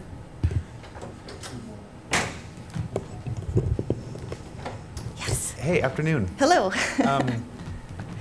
It wasn't in your testimony, but it was included in the testimony of the Community Alliance on Prisons that results from a 2016 study noted that financial penalties actually increase the likelihood of recidivism for juvenile offenders. Have you seen this kind of thing play out here in Hawaii? I apologize, I have not read Kat Brady's testimony, I apologize. But I will say this, that we would prefer that our clients and their families focus on things like rehabilitation, focusing their financial resources on therapy, being able to pay for gas to get to all the appointments and get to the courthouse, focusing on what needs to be addressed for that child, substance abuse treatment, trauma care. A lot of our juveniles have traumatic backgrounds, and it manifests often with behavioral issues. So what we want is for them to focus on the help that they need so that they can transition to adulthood in a healthy way and get them to pivot. So that would be my answer. I don't know if I did answer your question or not, though. That's all. Okay, thank you. Any other questions? For the judiciary? Yes, please proceed, Representative Ganadin. Afternoon, Your Honor. Afternoon. As written, does HB 317 HD1, is there going to, I'll just cut to it, do we need another House draft in your opinion? No, we are in support of HD1. Thank you. Thank you. Okay. Chair? Yes. I had a question. Certainly. Thank Chair you, Chair. Mizuno. Judiciary. I wanted to thank Judge Park. We are the first committee to hear at Human Services, and I've never done this before as a chair, but after we finished hearing the bills, before decision-making, we actually had Judge Park meet with the members, and we discussed probably 15 minutes why we needed those amendments. And he did a great job at explaining retroactive sections of the bill will probably violate the Constitution. He also said that the bill is admirable and that the judiciary is already implementing many of the requests in this bill.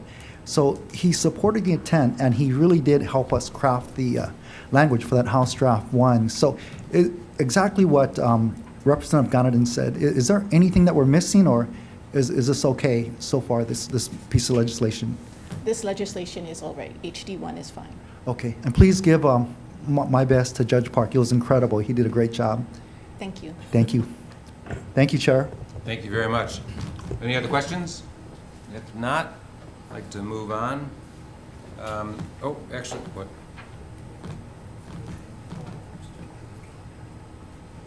Oh, yeah.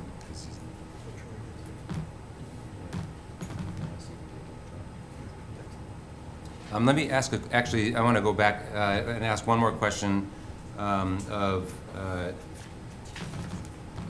let's see, Judge Hall, could I ask a question of you on this measure?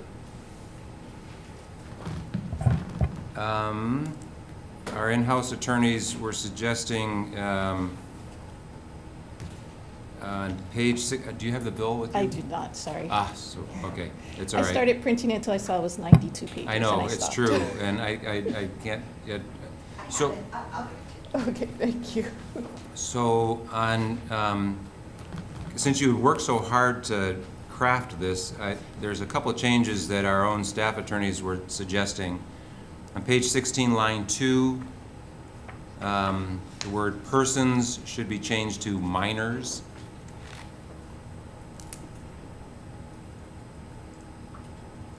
That would okay? be fine, yes. Okay, and then on page 37, line 3, this is a grammatical problem, so it should be fine. Before the word convicted, we'll just say is convicted. Yes. Okay, and then finally on page 81, line 3, they suggest that we may want to include reference to paragraph 11 since it deals with requiring persons adjudicated under section 571-11(1) to make restitution of money. That would make sense. Okay. Okay, great. Thank you. Thank you very Appreciate you letting us know about your feelings on those suggested amendments. That's helpful. Thank you. Okay. I'm going to ask that because Representative Hashimoto is on his way here, but he's not here yet, and he took the lead on 567, I'd like to take take House Bill 1145 next in hopes that he'll arrive in time so that we can talk about HB 567. So, Lehua, I hope that's okay with you. Okay, great. Okay, let's take this out of order. House Bill 1145 relating to equity. Requires all places of public accommodation and state building construction constructed after 12/31/23 to provide universal changing accommodations that are equally accessible to men and women. First up, we have testimony and support from William Hoshijo, Hawaii Civil Rights Commission. Next, we have testimony and support from the State Council on Developmental Disabilities. Good afternoon, Chair, committee members. Daintree Bartoldes, Executive Administrator for the Hawaii State Council on Developmental Disabilities. We're going to stand in strong support. Thank you. Thank you. Great to see you, Daintree. Next, we have testimony and support from Michael Goliach, Stonewall Caucus of the Democratic Party of Hawaii. Good afternoon, Michael Goy Jr. again, Chair of the Stonewall Caucus of the Democratic Party of Hawaii. We stand in strong support of this bill, but upon further review, we have two minor requests. The one is the description that you strike out men and women as we were going in other bills to go gender neutral in the language. I know this may sound menini, but when you look at the greater, and sometimes the only thing people will actually see, the general public will actually see on the description of the bills is the description. They won't actually open it up and read it. So if we're going to go gender neutral, we might as well do it all the way. And the other one is actually on line 17 of the bill on page 1. including gender neutral under where it says women, men, gender neutral, and unisex family restaurant facilities. Other than that, this bill will not only help same-sex couples with their kid, with same-sex male couples with their single fathers, single parents, and those that do not identify as female to be able to take care of the keiki when taking them out and being able to change them in a sanitary and clean manner. So mahalo for your hearing this bill, and we thank you for the opportunity to testify. Thank you very much. We have testimony in support from Lou Erdachek, Hawaii Disability Rights Center. Testimony in support from Jari Sugano. Yes. Thanks for being here. Please proceed. The floor is yours. All right. Good afternoon, Chair Tarnas, Vice Chair Takayama, and members of the committee. My name is Jari Sugano, and I am the parent of 2 special needs children. I thank you for the opportunity to strongly support House Bill 1145. Conventional American toilets like the ones here at Hawaii State Capitol are not accessible to all individuals or many individuals with disabilities. Many individuals like my daughter can't use these restroom facilities. Universal changing accommodations would enable non-infant children and seniors to have a hygienic place to change their incontinence supplies by way of a height adjustable changing table that can bear the weight of an adult as well as an infant. Those who can't use existing facilities must decide whether to, 1, stay home, return to their car, or attempt to change standing in a handicapped stall. These are the realities that face us every day.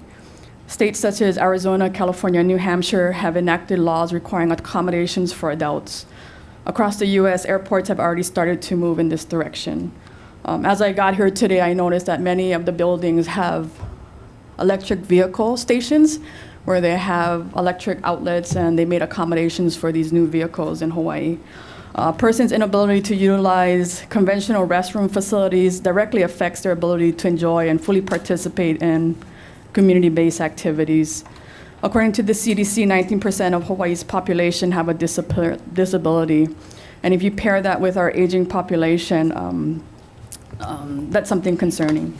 We humbly ask as a family that consideration be given for all people to have sanitary conditions as you plan and govern future public improvements and services to ensure privacy and dignity for all. Mahalo for your time. Thank you very much. Next, we have testimony in support from Cheryl Burkhart, testimony in support from Austin Kaneshiro, Jennifer Tevez, testimony in opposition from Mary Smart, testimony in support from Nikki Ann Yee, Lisa Ann Kaneshiro, Sarah Kern, Melissa Kaonohi Kamet, Lacey Shimabukuro, Shannon Alavato, and Shayna Metch. Is there anyone else here wishing to give testimony on House Bill 1145? If not, questions, members? Seeing none, let's now move on. Even in the with the absence of Rep. Hashimoto, interest of got everyone else here, we're going to move forward and go back to House Bill 567 relating to Department of Hawaiian Homelands. This exempts any housing development for Department of Hawaiian Homelands from the general excise tax and the school impact fee requirements, makes permanent the exemption of housing developed where new housing units are created by DHHL from school impact fee requirements, lapses the appropriation under Act 279 and appropriates the funds for the purposes of 279 for the current fiscal year, and makes permanent the issuance of county affordable housing credits to the Department of Hawaiian Homelands. First up, we have testimony in support from the Department of Hawaiian Homelands. Welcome, Lehua. The floor is yours. Please proceed. Aloha, Chair Tanis, members of the committee, Lehua Kinilau Kano, Nahas, the Government Relations Program Manager of the Department of Hawaiian Homelands. The Department of Hawaiian Homelands stands in strong support of the bill. Thanks to the Native Hawaiian Caucus for their work on this measure, and also Housing Chair for all of his support. Given the testimony that was submitted, I'm going to have my comments focused on the school impact fees. In our testimony, we show that the DHHL does more than its share when it comes to school impact fees. In fact, in some of our subdivisions, our lands have been withheld. For example, when we were given lands in Kapolei, lands were specifically withheld to allow for a middle school and an elementary school in Kapolei, so we weren't charged school impact fees there, as an example, so we do our share. In addition, we have licenses and leases that we've included in our testimony where we provide early child education, charter schools, and to require DHHL to pay school impact fees on top of what we already provide for educational opportunities, we think is inappropriate, and we're really focusing on getting our beneficiaries in their homes. So thank you for this opportunity to testify. Thank you very much. Next, we have testimony from the Department of Taxation with comments. Welcome. The floor is yours. Please proceed. Good afternoon, Chair Tarnas, Vice Chair Takayama, and members of the committee. My name is David Richmond. I'm here on behalf of the Department of Taxation. The department stands on its written testimony, just offering comments, and I'm available for questions if you have any. Thank you. Next, we have testimony with comments from Keith Hayashi, Superintendent, State of Hawaii Department of Education. Next, we have testimony with comments from Chad Farias, Executive Director, School Facilities Authority. Good Here afternoon, you Chair, Vice Chair, members of the committee. Welcome. Chad Kioni Farias, School Facilities Authority. We stand on our testimony with comments. Great. Available for questions. Thank you. Next, we have testimony and support from County Council, County of Kauai, Kipukai Kuali'i. And then testimony with comments from the Hawaii County Office of Housing and Community Development, Harry Yada. Testimony in opposition from Kenneth Conklin, Center for Hawaiian Sovereignty Studies. Testimony and support from Sandy Wong with Dowling Company. Testimony with comments from David Arakawa, Land Use Research Foundation. And finally, testimony with comments from Tom Yamachika, Tax Foundation of Hawaii. Mr. Yamachika, are you on Zoom? Please proceed. The floor is yours. Good afternoon, Chair, members of the committee. My name is Jane McMillan. I'm here on behalf of Tom Yamachika and the Tax Foundation of Hawaii. We have submitted comments on this measure. We will stand on our written comments. Thank you. Thank you very much. That's all the testimony we received on this measure. Is there anyone else here wishing to testify on House Bill 567? Seeing none. Questions, members? Seeing none. Thank you very much. I think we can go right on into decision making. Okay. Okay, so let's go back up to the top of the agenda.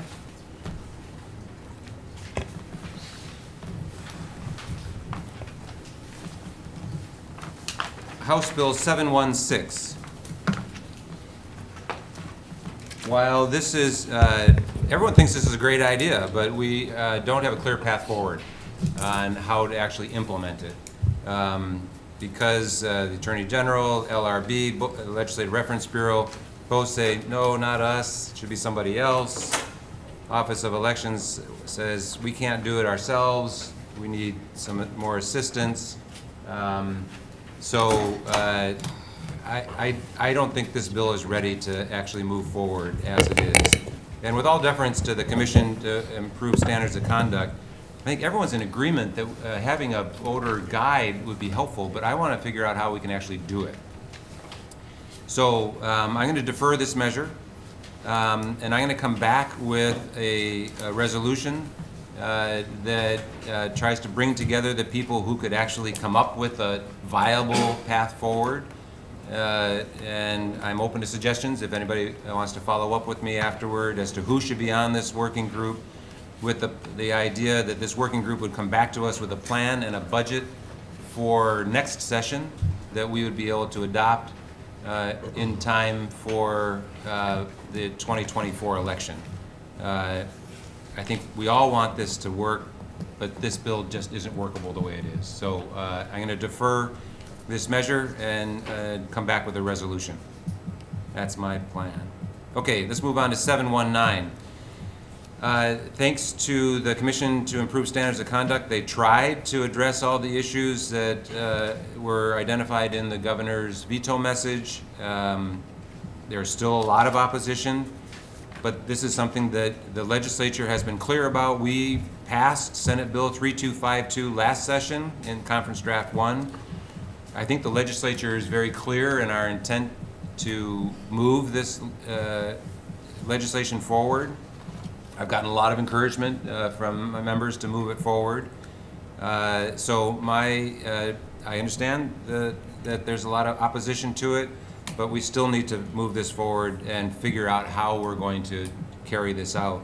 So my recommendation is to move forward to HD1, blank out the appropriations, defect the effective date to 6/30/3000, and to those who are watching, that means that this is a work in progress, that it still needs more work, and that's why we're defecting the effective date to make sure that it comes back to the House so that we can make sure that it's in final form before we approve it. I really would like to address the concerns that the other agencies have brought up, but I would leave it up to the process. It's now going to go to Finance if this measure moves out with an HD1, and then move over to the Senate, so we have some time to work on it. So I'm asking the agencies to try to come forward with some recommended solutions so we can make this happen. So HD1, amended version, blank the appropriation, defect the effective date to 6/30/3000. That's my recommendation. Issues, concerns, members? Yes, Representative Hashimoto. Thank you, Chair. I think I like your recommendation in terms of trying to work this out, but I do have some reservations just with this bill in general, because I think, you know, when it was being formed, I don't think the Office of Information Practices was really, you know, consulted in trying to come up with this, and so I think they need to be a part of the conversation. It needs to be comprehensive. It's a more detailed manner. I think part of it is they're the ones at some point that are going to have to implement some of this stuff, and so if they're not fully at the table, then I think we might have some concerns. So I agree that it still needs to be hashed out. I hope all the agencies come together, but for now I'm with some reservations. Understood, and very valid point. OIP needs to be at the table. Other questions or concerns, members? If not, yes, please, Representative Holt. Same concerns as Rep. Hashimoto. Understood, and please feel free to vote your conscience on this. This is something I'm just trying to move forward in a collaborative manner, and I hope that the agencies would come to the table and try to figure out a path forward on this. Other comments or concerns, members? Otherwise, Vice Chair for the vote. Voting on House Bill 719 with amendments. Chair and Vice Chair vote aye. Representative Ganadin. Aye. Noting reservations of Representative Holt and Representative Hashimoto. Representative Ichiyama. Aye. Representative Iligan. Reservations. Representative Kong. No vote. Representative Mizuno. Aye. Representative Souza. Aye. Chair, your motion is adopted. Thank you very much. Next, House Bill 720. Because we moved out HB 95, which is substantially the same bill, I would like to defer this measure. Next, HB 463. My recommendation is to move this out as is. Questions or concerns, members? Seeing none, Vice Chair for the vote. Voting on House Bill 463, passing as is. Noting the presence of all members, anyone wishing to vote WR or no? Seeing none, Chair, your motion is adopted. Thank you. House Bill 725. As pointed out in the Attorney General's testimony, there are constitutional problems with this. We at the legislature need to make sure we do our job better, and I'm committed to doing that through our work here in the committee, as well as advocating within the House to modify our rules and our administrative manual in order for us to conduct our business in a manner that is respectful to the public and is transparent, and that we are held accountable. But because of the constitutional problems that this bill has, I can't move it forward. So my recommendation is to defer this measure and do everything I can to try to incorporate some of these items into our rules and into our administrative manual. Next, House Bill 728. As I mentioned, this committee approved House Bill 134, which is substantially the same, and so my recommendation is to defer this measure. Next, moving on to House Bill 796. This was, when it was moved out of the Commission to Improve Standards of Conduct, it moved out, it was a split vote. They moved it out by 1 vote margin. The League of Women Voters, Common Cause, and the Ethics Commission voted against it. Personally, I agree with the League of Women Voters. I don't think term limits are effective at addressing public corruption. And I think that there's a number of disadvantages, and there are a number of things that this term limits would actually reduce the ability of legislators who are serving the public interest to continue serving. So my recommendation, as I agree with the League of Women Voters, what we need to do is improve our elections, make it easier for people to elect, to vote, and that we see from our changeover in the composition of our House and Senate that elections work. And so my recommendation is to defer 796. Okay. If anyone else has concerns with that, please see me afterward. I'm happy to explain it further, but that's my opinion, that's my recommendation. Okay, next, moving on to 384. My recommendation is to move out a House Draft 1, that we would, it's a work in progress, but I think we're making progress, and a great deal of progress we are making today. I would like to, in the HD1, defect the effective date to 6/30/3000. I would like to take the Attorney General's recommendations, except for the Section 66. I want to follow the lead of the judiciary and their recommendation, and I appreciate that Judge Hall has reviewed these and is okay with everything except for the one on paragraph 60 on Section 66. So I won't adopt that one, but I'll adopt the rest of the recommendations from the Attorney General. I will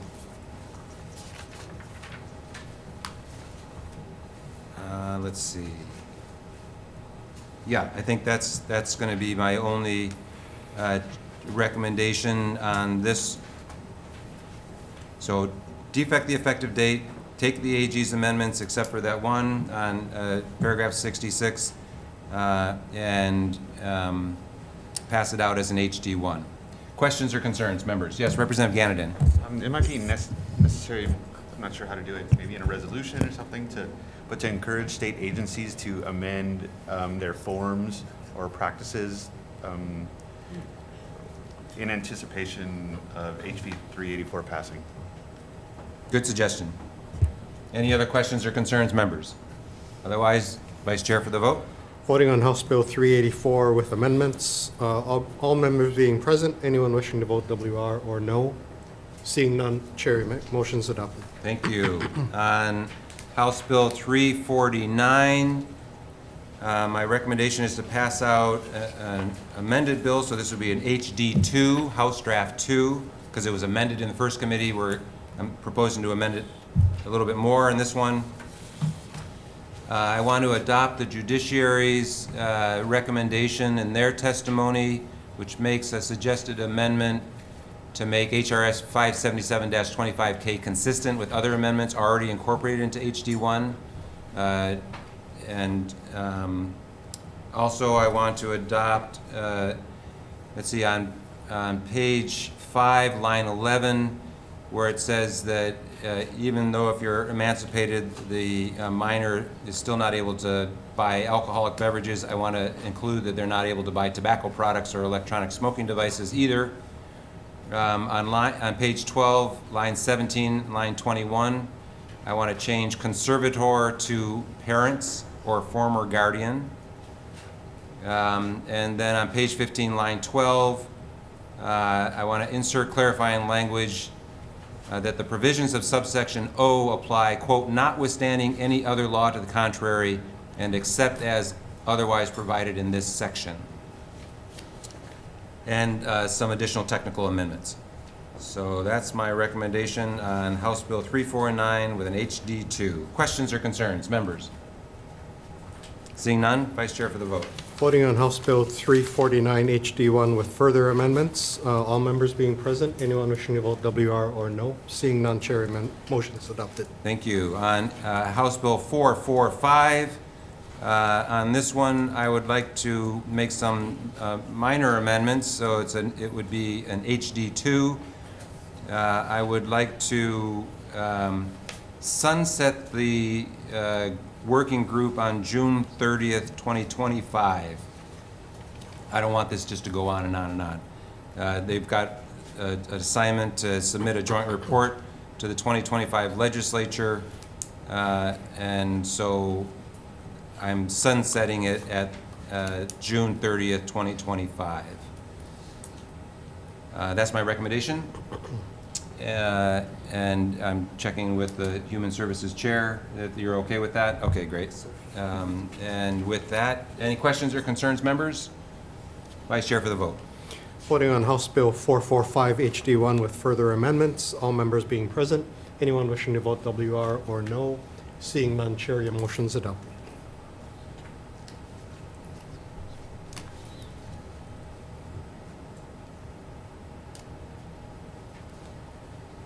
Okay, next moving on to House Bill 317. On this one, I want to do HD2, and I want to adopt the recommendation from Judge Hall on page 37, line 3. Well, it's recommendation that I had cleared with Judge Hall. Page 37, line 3, insert the word is before who is convicted. Instead of convicted, we should say adjudicated. Yep. Rather than, so it would be who, rather than who is convicted, it would just say adjudicated. On page 16, we're going to change persons to minors, and on page 81, we're going to include reference to paragraph 11, since it deals with requiring a person adjudicated under section 571-11-1 to make restitution for money. So with those three changes, I recommend moving out on HD2. Questions or concerns, members? Representative Ganadin. I'd like to convey sincere appreciation to the judiciary, Judge Hall, Judge Park, Judge Viola, the Office of the Public Defender, the students at Berkeley Law who are working on this in a national way, because we haven't been able to move national legislation to move towards a system of best practices and treating juveniles like juveniles and returning them back to their homes and their communities. And regarding the discussion about whether or not to make this retroactive and whether or not it's constitutional, I think that the Office of the Public Defender or any defense attorney can just file for a motion to discharge fees if we pass this, right? So, and most likely a judge will likely grant it if they pass it. So, with that said, again, my sincere appreciation. Very good. Okay. Vice Chair for the vote. Voting on House Bill 317 HD1 with further amendments, noting presence of all members, anyone wishing to vote WR or no? Seeing none, Chair, your motion's adopted. Thank you. Let's take the next one in order. So HB 567. I would like to express my sincere appreciation to the Chair of Housing, Representative Hashimoto, who worked on some revisions to the HD1 that he moved out of committee. I have placed in front of you a copy of the proposed changes to this bill, HB 567 HD1, and if I could, I could summarize them, but maybe, yeah, I should go ahead. Yeah, I can. So I'd like to do is ask Chair Hashimoto to briefly summarize the changes that we have in the proposed changes that you have in front of you. Chair Hashimoto. Thank you, Chair. And thanks for the members, and thank you for giving us time to work this out. I think we've been going over the correct type of GET exemption for Department of Fine Homelands, and I think we finally struck a deal that we can all live with. So that first section of Section 1 and 2, or actually Part 1 is all about general excise tax exemption. The previous version, it was conflicting in A and B, so we had to clean that up so there is no more confliction in the first two parts.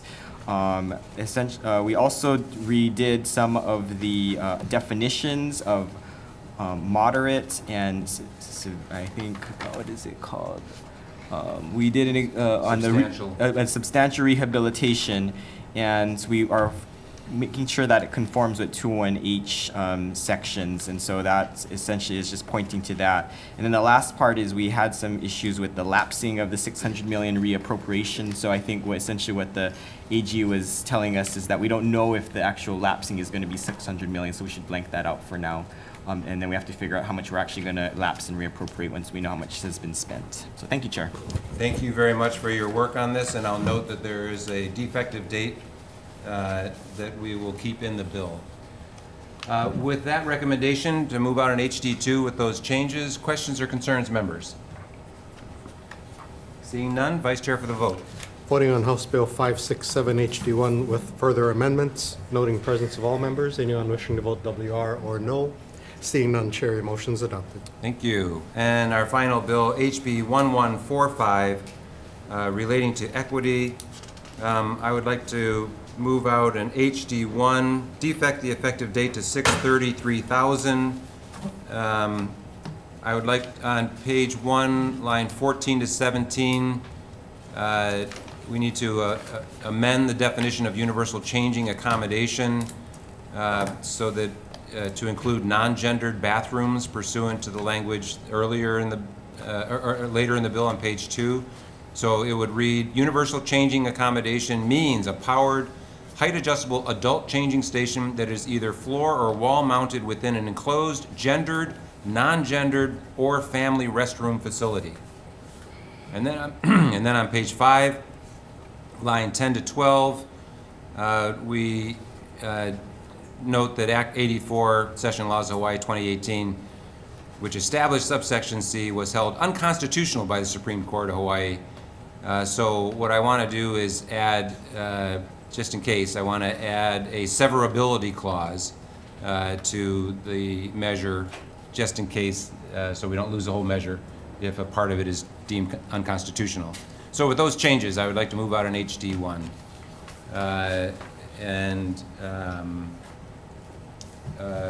Let's see, is there a defective date on this one? Let me just check, hold on.